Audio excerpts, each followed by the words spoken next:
keep draining my work, my lake. Bro, actually. 2009, the first video appeared, but when people watched it, it didn't feel friendly at all. It felt like Patrick was a deeply disturbing person. The video was titled Hi Walter, I Got a New Girlfriend Today. It began with Patrick talking about his day. Hi Walter, I was at the mall today and guess what happened? I met the most wonderful girl. He said they walked around, looked at jewelry, and had a nice time. Suddenly, the story got dark. I brought her back to my place, and I know she hates cameras, Walter, but I'm gonna show you her anyway. You ready? Patrick got up and opened the door. That's when viewers saw it. A woman was inside the room. Patrick locked her there. The moment the door opened, she looked like she was about to yell something to the camera. But Patrick rushed in and slammed the door when the video ended. The clip made it seem like Patrick met this woman at the mall and was now holding her against her will. For years, the creepy clip sat on YouTube with less than 20,000 views. Viewers thought it was fake. But in 2016, someone took a closer look, and he concluded that the video was evidence of a real crime. The viewer named the Gemini Tiger raised concerns. He believed the woman in the video might be Kayla Berg. She was a Wisconsin teen who disappeared in 2009. For starters, the lady in the video resembled Kayla. Kayla was last seen wearing a strap top. The woman in the video was wearing one too. Kayla went missing in August 2009. Patrick uploaded his video in October, just 2 months later. The theory spread fast. Eventually, it reached Kayla's mom. Someone showed her the video and asked if the girl in the video could be her daughter. And after seeing it, she said it sounded and looked like her. That response brought more attention to the video. Within days, the views jumped from 20,000 to hundreds of thousands. News outlets picked it up. Social media spread it everywhere. Eventually, the police released a statement. The Antigo Police Department is actively investigating the origins of this video. If anyone has information, please contact us. Before long, they found out who was behind the channel. Police traced the video to a comedy group called 2150 Studios. When officers reached out, the group explained everything. The video was staged. It was meant to be a dark comedy skit. Patrick was an actor. The woman in the room was also an actress. They had no connection to Kayla Berg, and the timing of the upload was pure coincidence. Police had to release another statement. They said the video had no connection to the disappearance of Kayla, but by then people couldn't shake what they felt. The video didn't seem like a joke. It just felt disturbing. Today, the Hi Walter channel is still online. It has only one video, and sadly, Kayla Berg has never been found. This next channel looked fun in the beginning, then it went so wrong that it became headline news. Joshua Brown. Joshua Brown started his YouTube channel in 2010. Brown loved cars and motorcycles. Most of his videos showed him on road trips. Alright, well, we got a river crossing here. This is my fur. The trouble started when he bought a new car, the Tesla Model S. For Brown, it was extra special. The car came with Tesla's breakthrough self-driving system called Autopilot. Okay, guys. Steer, change lanes, I want to be. From that moment, Joshua's channel focused on one thing: what Autopilot could do. His first Tesla video. Okay. Brown sat back while the car drove by itself. I'm gonna keep doing this. I'm gonna do it with my hands down here. But some viewers weren't impressed. One comment said, "This doesn't look safe at all." Viewers were right to be worried. Brown was ignoring Tesla's safety rules for Autopilot. Autopilot features are intended for use with a fully attentive driver who has their hands on the wheel. Brown probably trusted the technology too much. Video after video showed the same pattern. Brown depended on the system and became less attentive. And one day, it almost cost him everything. In early 2016, Brown posted a video titled Autopilot Saves Model S. The clip showed him driving down the highway. Suddenly, a truck cut into his lane. Before he could react, the Tesla swerved on its own and avoided the crash. Brown praised the car in the video description, writing, "I am very impressed. Excellent job, Elon." It became his biggest video with 3 million views. Even Elon Musk reshared it on Twitter. Brown's channel took off. He got more views and more subscribers. That near miss made him trust Autopilot even more. He believed the technology would protect him every time. Unfortunately, he was wrong. Months later, Drowns, you're going down, Drowns. You're going down. a large white truck Quick. crossed the road in front of him. Drowns. This time, the Tesla didn't break. The news reported what My happened next. suffering, you guys. Hitting me with the tridents, trying to kill me. Oh, gone. Those days are gone now. It was the Kind first of. device I linked don't to know. Tesla's Autopilot system. Investigators later reviewed the crash. What they found was alarming. That day, Brown drove for 41 minutes. Autopilot handled the car for 37 of those minutes. During the trip, the system warned Brown to take control 7 separate times, but he ignored every warning. There was also another issue. Tesla says the car's system could not differentiate between the truck's white side and a bright Florida sky. Simply put, the AI sensors mistook the white trailer for the bright sky. That's why the car didn't stop. After the incident, people returned to Brown's YouTube channel. They left comments under his old videos. "Rip, man, sorry that Tesla couldn't save you the second time." Another wrote, "Thoughts are with your family. You risked your life in the name of science and innovation." But not everyone was kind. Some blamed Brown for putting too much faith in technology. Joshua Brown's channel is still online today. It's just videos of cars and motorcycles. But knowing what happened, the content now feels deeply unsettling. The guys behind this next channel didn't understand the concept of danger, and their content went way too far. TGF Bro. The TGF Bro channel started in May 2012. It was created by two friends, Jay and Romel. Most of their videos were challenges, and their first one was the laughter challenge.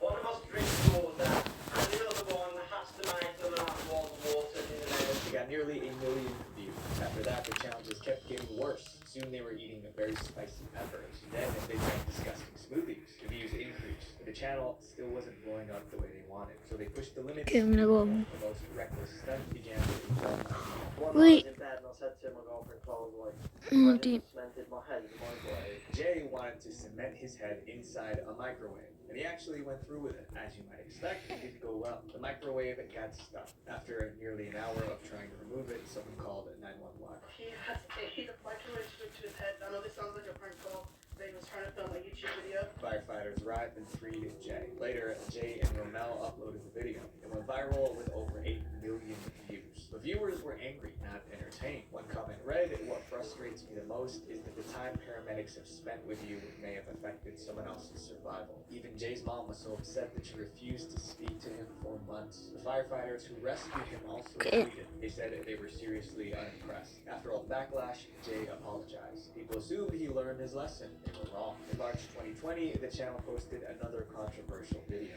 In it, Jay and Romel hired a driving instructor to teach them how to drive. This is Richard kindly giving me and Ramel a driving lesson. What the instructor didn't know was that the lesson was a setup. As soon as they got in the car, the boys ignored all of the driving instructor's instructions. The driving instructor snapped, and his reaction was caught on camera. When the video was posted, it got 10 million views. But once again, viewers were furious. The main issue was that it happened on a busy road, so viewers felt it put others at risk. One comment said, "I'm honestly surprised nobody reported them to the police." Well, someone did report them. Weeks later, police arrested Jay and Romel. They were forced to delete the video. And in 2022, a judge fined them each £1,000, which is a little over $1,000. And this time, the boys really did learn their lesson. In January 2024, Jay made a Reddit post titled, "TGF is no more." He said life was becoming unbearable with all the trouble we dealt with over the years, not to mention the mental health issues. So they decided to end the channel. But after 3 years, they have literally just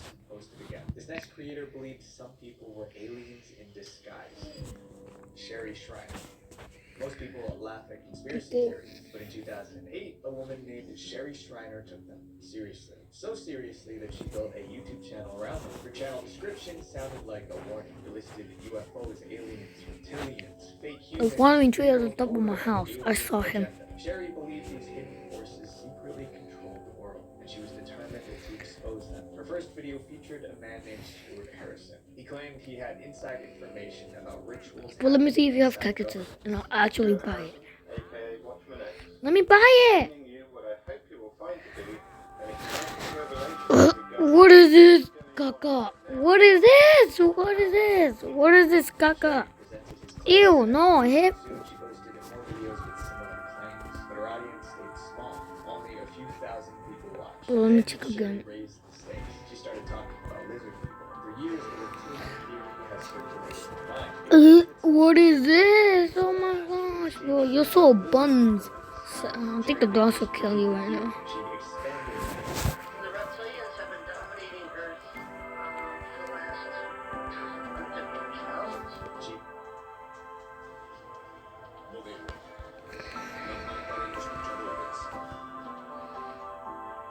Introducing the new Harry's Plus.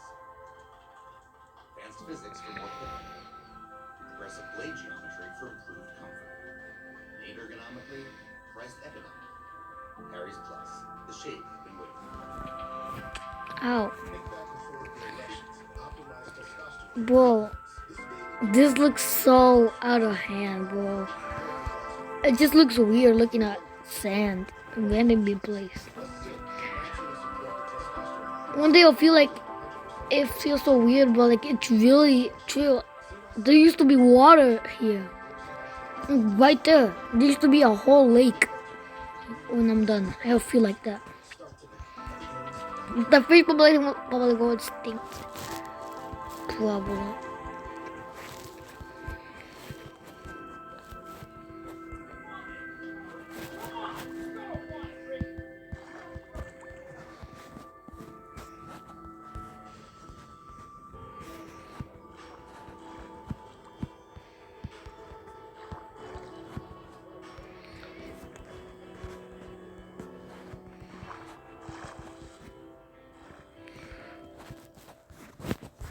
She even accused famous people by name: Queen Elizabeth, Barack Obama, Beyonce. According to Sherry, they were all reptilians pretending to be human. Her audience didn't laugh. They believed her. They were desperate to protect themselves from the evil lizard people. That fear soon turned into a business opportunity. Sherry started selling something called orgone. Orgone is a small rock made from mixing metal shavings, quartz crystals, and resin. She claimed it could ward off reptilians and dark entities. You know, that orgone is definitely a weapon for his army to get busy doing in these last days. A small orgone pendant costs $34. Larger pieces cost up to $288. The money poured in. Her channel was no longer just spreading ideas. It was fueling paranoia, and it was only a matter of time before it led to a serious tragedy. Stephen Mineo and his girlfriend Barbara Rogers were devoted followers of Sherry. They trusted everything she said. Then in 2017, Sherry turned on them. It started when Barbara made a Facebook post saying that she liked eating raw meat. Sherry saw the post and reacted right away. She said the only types of people who crave raw meat are those influenced by dark forces. She accused Barbara of being a reptilian super soldier. Sherry's other followers took this accusation seriously. They began targeting Barbara online. Stephen saw the harassment and stood up for his girlfriend. He uploaded 5 videos defending Barbara and calling Sherry a fraud. But that only added fuel to the fire. For weeks, Stephen and Barbara were under a non-stop attack. Stephen struggled to handle the stress. Then in July 2017, something terrible happened. Barbara called 911 in panic. She said it was just the two of them alone in a room. Stephen picked up a weapon. Somehow it ended up in Barbara's hands. It accidentally went off. Stephen didn't make it. Barbara was arrested and charged. She was sentenced to 15 to 40 years in prison. Sherry was directly involved in the incident, but her conspiracy theories created the chaos that led to this tragedy. In late 2017, Sherry's health was failing, but she never admitted it. Instead, she claimed that dark forces were attacking her. Sherry passed away from heart issues a year later. She was 52. Sherry was gone, but her channel is still online, and her theories continue to spread. This next case is heartbreaking from start to finish. David Sarrazin.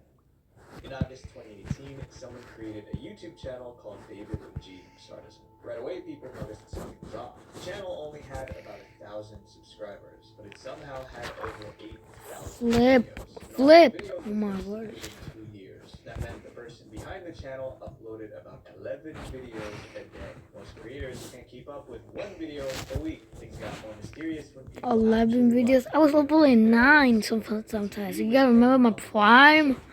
I was uploading 9 in my prime. Yeah, I have some bars. I have my bars. But for real, I was uploading 9 in my prime. Now I'm only uploading like once. But today I want to make that different by uploading more videos than usual because I want to add to. In 2019, the new videos showed a different room. The walls were plain white. The light was brighter. The curtain divider stood beside the TV. It was obvious what kind of room this was. That curtain next to the TV. A clear indication that David wasn't filming at a house anymore, and that he was likely filming from a hospital room. Other viewers noticed it too. David was now recording from a hospital bed. Then came another change. The recordings began to shake. At first it was slight. Later it became constant. By late 2019, the camera never stopped trembling. Viewers also heard new sounds. There were soft beeps and repeated clicks. One comment said you could hear some sort of life support in the background. Everything started to make sense. But maybe David's health got worse and worse. Something that the shakiness of the camera could signify. Maybe this led him to be transferred to the hospital. If that was true, then thousands of people were watching David's health decline in real time. Then on November 6th, 2019, he posted his final video. It was another short clip of Wheel of Fortune. The camera never stopped shaking. After that, the channel went silent. Weeks passed with no new uploads. Subscribers were curious and concerned. In November 2019, someone figured out what happened. An obituary was posted for David Glenn Sardison. It said he passed away and thanked the nurses on the second floor of St. Vincent's for taking care of him. Okay. Now the theory was confirmed. David was recording his final moments. Viewers saw him move from his bedroom to a hospital bed. They watched his strength fade through the shaking camera. And now he was gone. The viewers of our next channel thought they were watching a kidnapping happen in real time. Alan Tutorial. In 2011, a man named Alan started a channel called Alan Tutorial, but he was teaching things that didn't make sense. The first video was titled How to Leak on a Piece of Paper. He explained what to do. You need a pad of paper, white paper. You need a fork, or you could use scissors. Then he let liquid drip Yes. onto the paper. It wasn't clear if it was water or something else. That was the entire tutorial. But somehow the video went viral with over 8 million views. So Alan kept posting. He uploaded how to make mail into Square, then how to make a windmill. Each tutorial was stranger than the last, and Alan never showed his face. Then one video made viewers fear he might be in real danger. In June 2011, Alan uploaded a new tutorial. Halfway through the video, a loud banging started off camera. Alan froze. He sounded scared as he spoke to whoever was banging on the door. Yeah? Doing tutorial. I'll be done in a minute. But the pounding didn't stop. It got more aggressive. When viewers watched the video, they were concerned. And someone noticed a strange tag on the video. They read, Dad. Viewers wondered if this was a cry for help, but Alan didn't explain. He just uploaded another tutorial as if nothing. I'm gonna go for more. However, each new video became harder to understand. Alan's room started to change. His belongings were scattered across the floor. Soon after, he uploaded a locked out of room tutorial. This time, he wasn't filming inside his room. Somebody got locked out of my room. Somebody, packed up all my stuff. It looked like Alan lost access to his home. For the next 2 months, Alan only filmed outdoors. He looked cold, hungry, and tired. He scavenged for food and water. And then dangle the water. Used. Okay. You dangle the water. Oh, got it. Perfect.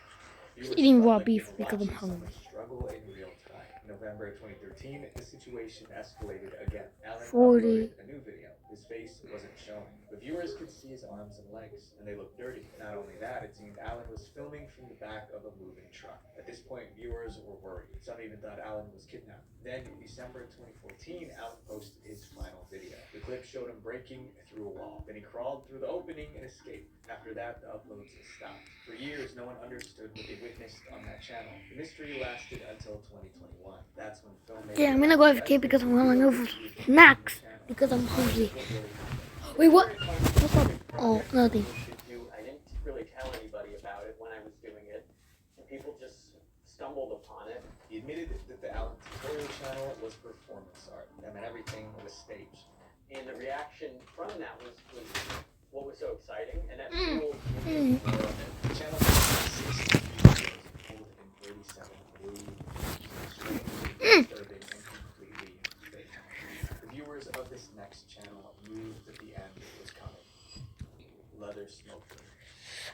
Leather Smoke Me was created in 2006. The channel was run by a man named Dave, and his first video made people stop and stare. It was titled Gas Mask Smoking. We can't go into detail about what he was doing, but the video title tells you what you need to know. He was puffing through a mask, and it didn't look safe. But it got views, so Dave kept going. Over Do you time, like he this? uploaded over 200 videos doing the same thing. At this point, viewers had two questions. Who was this man? And why was he doing this? They got their answers. Oh my gosh, no. Ow, ow, ow, ow, ow. In March 2008, Dave posted a different kind of video. It was titled A Bit About Me. It was the Oh, first oh, time oh no, help, help, help, help. Oh my gosh. And that's since 1991. That's we're gonna give it a Zuba. Yo, these guys are actually fighting back. Have enjoyed every one of them. They will fight back against me. finally explained what his channel was really about. Dave wasn't making videos for everyone. His content was for people who enjoyed watching someone pump. And the Oh, oh, oh, oh, oh, oh, no, no. more extreme his videos Oh my gosh. quickly Oh. began to affect his health. Over the next 4 years, Dave's appearance 2010, the difference was hard to admit. Then, the uploads mysteriously stopped. Months passed with no new videos. Dave finally returned in May 2011. In the video description, he explained what happened. Hey guys, after a 6-month battle with cancer, I'm still here and still puffing. Now, he even had a medical bandage under his chin. But instead of slowing down, Dave kept filming the same old content. And some viewers encouraged him to continue. Months later, Dave posted his final video. He looked weak. His hands shook as he puffed. Weeks later, a comment appeared under one of the videos. I wanted to let Dave's friends on here know that he passed away last night. He will be missed. That was the end. More comments followed. Rest in peace, man. Sad to see someone go like this. Dave's videos are still online. And those who enjoy that kind of content are still watching. Some people will do anything for views. The views come and go. Your health, your safety, and your life, those don't come back. So don't trade what's permanent for what's temporary. Visual Venture. Wait, before you guys go, I have a video where I talk about YouTube channels abandoned for disturbing reasons. I talk about a pilot who intentionally crashed his plane for views, a live streamer who tried to... What is this song, bro? ...who vanished near Area 51. Click here to watch it. Love you guys. Peace.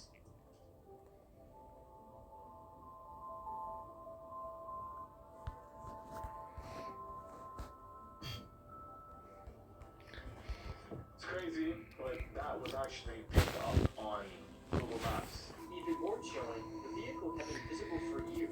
They Come on, come on, come on. satellite imagery from Google Maps, but no one had ever noticed it. He can't get me. Satellite image of the word health in a Union Pacific lot. It's right here in LA. Spanish police have made a breakthrough in a murder case thanks to an unusual informant, Google Maps. People open Google Maps expecting streets and houses, but sometimes they find scenes so unsettling it shocks them to their core. Today we'll dive into the strangest things found using Google Maps and Google Earth. We'll start with the strange ones and work our way to the truly disturbing. So my goal this year is to give you guys more videos without sacrificing quality, and to do that we have to keep growing. It would mean the world to me. If you subscribe, I promise to do my very best. Help me, bro! Videos I possibly can for you guys. I'm Visual Venture, and you are awesome. The illegal plant operation. Imagine trying to hide a secret from the police. Then Google Maps exposes that same secret not only to the police, but to the entire world. That's what happened to Curtis Croft. In 2013, Curtis Croft lived in Grants Pass, Oregon. He had a very unusual business. Curtis grew marijuana on his property, but he had legal permission to do it. His property is a registered medical marijuana grow site for 5 people. That license meant he could grow 30 plants total, no more than that. But Curtis got greedy. He wanted more money. So he planted more than law allowed, far more. Instead of growing 30, Curtis grew 94 plants, more than triple his limit. He lined them up neatly across his land. Then he made his biggest mistake. He bragged about it. Curtis went around town telling people how much pot he was growing. Sure, he had a license, but he was openly admitting he had way more than allowed. Before long, someone tipped off the police. When police got the tip, they didn't storm Curtis's property. They opened Google Earth and zoomed in on his property. From space, Curtis's farm was wide open. The plants were clear as day. Cops could even count them, and they were obviously more than 30. However, even after seeing this, the police still didn't arrest Curtis. They needed proof that the Google Map images were current, so they launched a flyover. The Rogue Area Drug Enforcement team used Google Earth satellite images that led them to do a conventional flyover. From above, the view was identical, row after row of illegal plants. And the whole time, Curtis had no idea the cops were watching. In September 2013, police finally raided his farm. Authorities got a search warrant and seized 94 plants from his home. Curtis was arrested. A week later, he appeared in court. Honestly, I kind of like doing sometimes. Not too much. Like, it just gets annoying and boring. Never reported, but his case is everywhere. Now, if you look up Curtis's old address on Google Maps, there's nothing but an empty field. The plants are long gone. His next case made social media panic. In January 2025, a Twitter user zoomed into Los Angeles on Google Maps. They thought it would make sense. Someone arranged letters on the ground. They formed a single word, help. The help signs were so massive that Google Earth can see them from space. After seeing this, the Twitter user posted screenshots online. He thought the signs might be connected to trafficking or worse. Within hours, the post went viral. Thousands of people rushed to check the same spot on Google Maps. Zooming closer, they realized the sign was spelled out using building materials like pipes, stakes, and other pieces of scrap.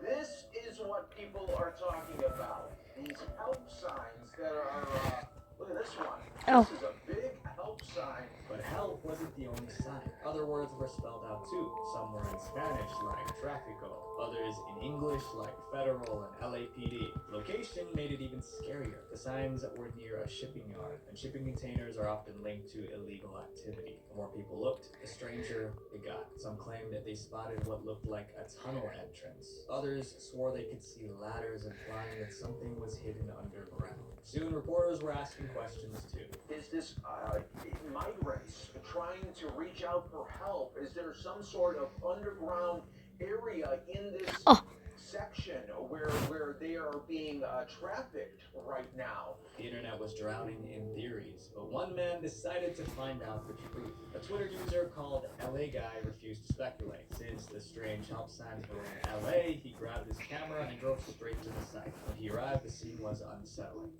Okay, there's the help sign right there. That's big help. I mean, I honestly don't know if this is just kids fooling around or something real. From the ground, the letters looked enormous. Whoever made them spent serious time and effort. Then LA Guy noticed something worse. A dog was tied to a post nearby, shivering in the cold rain. He called out, hoping to find its owner. Let's see if I can get some attention. Hello? Is anybody there? Anybody whose dog this is? No one answered. He and the dog were alone in the dark. So LA Guy drove to a nearby homeless camp, hoping to ask about the signs and the dog. That's where he finally learned the truth. The woman living at the camp told him exactly who had made the signs. A guy named Jose? He's writing those messages over there? It wasn't a group of drunk people. It wasn't an underground crime ring. It was just one man named Jose. Then LA Guy asked why. Why is he doing that? Do you know? She said Jose wrote those signs because he needed help. LA Guy shared his findings on social media, hoping the police would get involved. And they did. The LAPD Central Division responded directly to an LA Guy call. Oh my gosh, there's so much work. They also said they made several different contacts with Jose over the years, but he refused housing or income for help. The cops also said there was no evidence of trafficking. Although there was no conspiracy, LA Guy still wanted to find and help Jose. A few days later, he returned to the lab. But this time, everything was gone. I just spoke to the police officers, and this whole place has now been cleared out completely. The massive signs that sparked panic were gone. It looks like all the signs have been removed as well. It's just totally cleared out. Now, if you search the location on Google Maps, all you'll see is an empty patch in the land. And sadly, we don't know if Jose ever got the help he needed. Up next is a story about ghosts, a mysterious island, and a little girl. A haunted island. On the edge of Mexico City, there's a very unusual island. From above, it looks peaceful. But look closer, and you'll see hundreds of strange objects hanging from trees. 6 years ago, a YouTuber named Micah discovered the place on Google Maps. Okay. When he zoomed in, he realized what those objects were. There's an island that has doll parts hung up all over this little area. The entire island was covered in dolls. Honestly, it looked nightmarish. You know, it's just parts of dolls, and they're all kind of like messed up in different ways, or like muddy, or something. Pretty weird. All this was the work of one man named Julian. Some just insane person in the middle of Mexico City just lived on this little island by themselves and just started hanging these up everywhere. So why did Julian cover an entire island with broken dolls? It all began with a tragedy that happened about 70 years ago. In the 1950s, Julian was on the island when he made a terrifying discovery. He found the body of a girl at the entrance of this ginamba. He tries to rescue her. Unfortunately, he's unable to. Julian was devastated by what happened to the child. Days later, he spotted a doll floating near the same spot where the girl passed away. He believed it belonged to her, so he tied it to a tree as a tribute to her, to honor her memory. But after that, he said strange things started happening. Julian began hearing creepy noises, especially at night. Come on, boy. It always breaks in the worst moments. He heard strange noises. He could no longer be at ease in his own convinced the girl's spirit haunted the island. And for some reason, he believed the best way to appease the ghost was to hang more dolls around the island. So that's what he did. Over the next 50 years, Julian collected every broken doll he could find. He dug through garbage dumps in Mexico City. He traded crops for broken toys. He even picked up old dolls floating down the canal. But Julian didn't want the pretty dolls. He wanted the ugly ones, and he had a reason. He believed that they frightened the girl's spirit. The uglier the dolls, the more they scare away the spirits. Soon the island was covered in dolls with broken limbs, missing eyes, and cracked faces. Julian also lived in complete isolation. No wife, no children, just him and thousands of dolls. This haunting story would end exactly where it began. In 2001, Julian's nephew visited the island to help him with chores. The two spent the day fishing in the same canal where Julian found the little girl decades earlier. But something strange happened that day. Oh, nah. Julian told his nephew that mermaids were calling him from the water. His nephew told him to be careful. But later that afternoon, his nephew found Julian floating face down in the exact same spot where the girl passed. After Julian passed, the island of dolls became a tourist attraction. But visitors began reporting strange things. They talked about the dolls moving their heads, arms, and opening their eyes. Visitors also claimed to have heard the dolls whispering to each other. Today, the island holds more than 4,000 dolls. It even set a weird world record, the world's largest collection of haunted dolls.